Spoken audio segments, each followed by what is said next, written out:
Hello, my name is Krisha Uy. My student number is 165997230. Here's my one card. Today I am a nurse and I will be doing neurological and musculoskeletal assessment. I will be doing 360 in the room.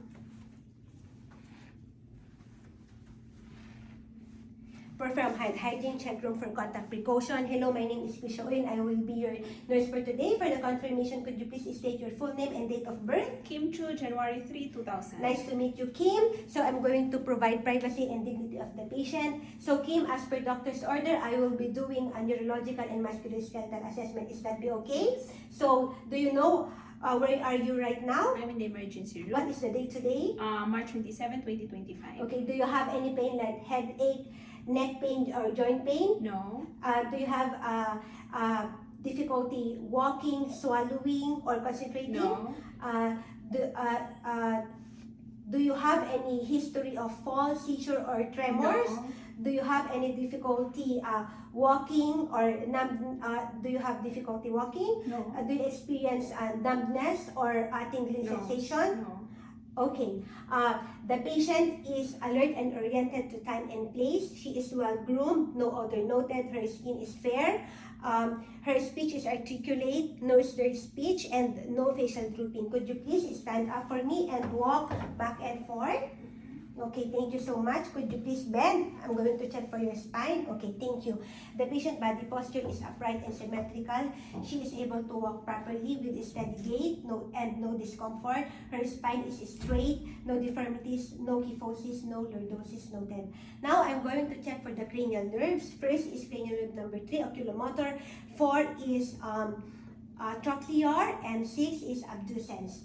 First, could you please follow my finger without moving your head? Okay, thank you. Okay. Now I'm going to check for your pupil reaction. Okay.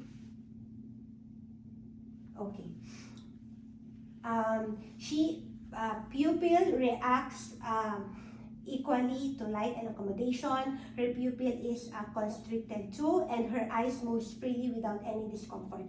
Now I'm going to check for the cranial nerve number 5, which is trigeminal. I'm going to introduce tissue on your face, and could you please tell me where do you feel the sensation? Close your eyes. Forehead. Okay. Left cheek. Okay. Right cheek. Chin. Okay. Could you please clench your teeth and open your mouth? Open your mouth. Okay. She is able to follow my command without any difficulties, and she is able to move her jaw without any pain. Therefore, cranial nerve number 5, which is trigeminal, is intact. Now I'm going to check for the cranial nerve number 7, which is facial. Could you please smile and show me your teeth? Could you please close your eyes forcefully and raise your eyebrows? She is able to follow my command without any difficulties. Therefore, cranial nerve number 7, facial, is intact. Now I'm going to check for the cranial nerve number 8, which is vestibulocochlear. Could you please cover your right ear and follow what I'm whispering? Coffee. Okay, the other side, cover it. Espresso. Vestibulocochlear, cranial nerve number 8 is intact. Now I'm going to check for the cranial nerve number 9, which is glossopharyngeal, number 10 vagus, and number 12 hypoglossal.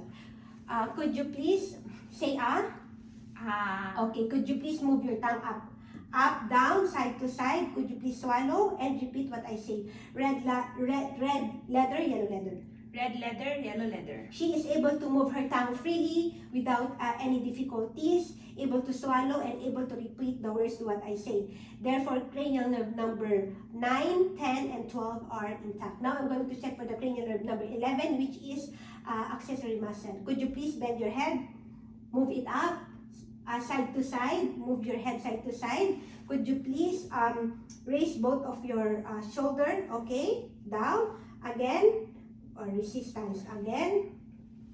Okay, she is able to move her head and shoulder freely without difficulties. Her resistance is strength and resistance is strong with a score of 5+, normal and strong. Now I'm going to check for the lower extremity, upper extremities, and lower extremities, and also the range of motions. Now, upper extremities are warm to touch. Her color and is appropriate to her ethnicity. Can you feel this? Sensation is intact, no lesion, no bruises, no edema noted. Capillary refill are less than 3 seconds. Could you please raise your left arm, right arm, okay, and up. Fight against me, up, okay, down. Squeeze my hand, please. Upper extremities movement are good, and strength, hand grip, strength and resistance are strong and normal with a score of 5+. Now I'm going to check for your neck range of motion. Could you please follow what I'm doing? Bend your head down. Okay, that is flexion. Up, look up the ceiling, that is extension. Could you please tilt your head side to side? Okay, that is lateral flexion. Could you please move your head side to side? That is rotation. Now I'm going to check for the shoulder and elbow range of motion. Could you please do what I'm doing? Could you please flex your elbow? That is flexion. Straight it, that is extension. Now, flex again. Could you please move outward your body? That is abduction towards your body, adduction.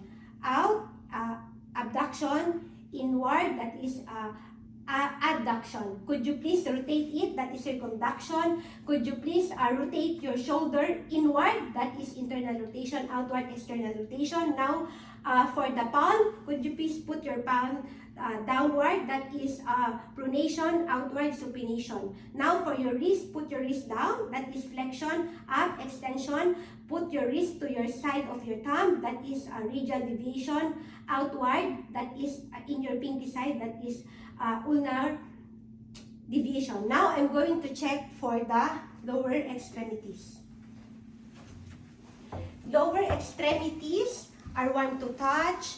Can you feel this? Sensation are intact, no bruises, no lesion noted. Her skin is appropriate to her ethnicity. Capillary refill are less than 3 seconds. Could you please move your right leg, left leg?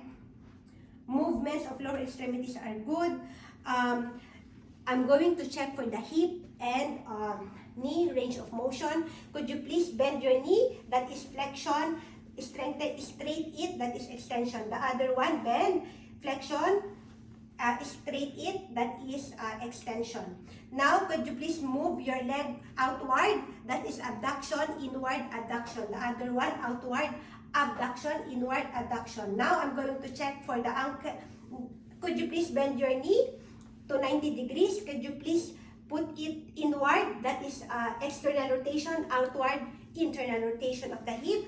Again, the other one, inward, external, outward, internal rotation of the hip. Now, for the ankle range of motion, could you please point your toes toward your nose, downward. Okay, again, for the resistance, again, downward. Okay, the resistance are strength and resistance are 5+, strong and normal. Range of motion, both upper and lower extremities are full and active with a score of 5/5, equally bilateral. Let's do 360 in the room.